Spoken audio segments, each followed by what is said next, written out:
Thank you very much, Ms. Chavez, for being with us. First of all, I want to ask you about the message of the conference here at the Italian Parliament.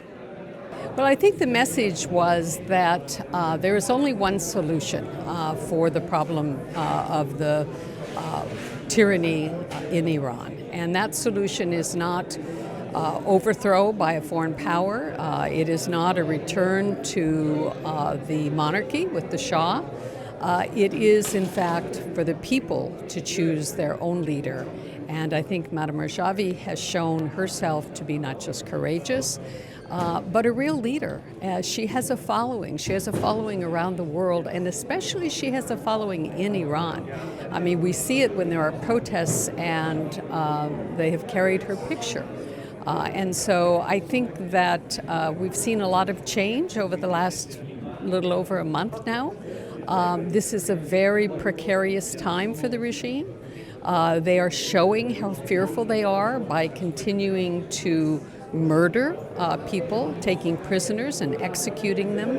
And I think that is really to show that they believe that the PMOI is a huge threat to the regime. You talked about the return to the monarchy not being an option. There are some of the remnants of that regime, of that previous regime, who are talking these days about a return to that regime, to the monarchy. What do you think on that? Well, I think it was a mistake. I think the United States' role with the previous Shah was a terrible mistake. It was done at a time when the world was a very different place, and it was thought that by supporting the former Shah, Pahlavi, that it would be a way to have a foothold in Iran as an opposition to the Soviet Union at the time, and that was the big threat in the world, the Soviet Union. But it was a mistake because he was a tyrant. He hurt his own people. He tortured and imprisoned them. And so I don't think that really looking to that family to be the leader for the future makes any sense whatsoever.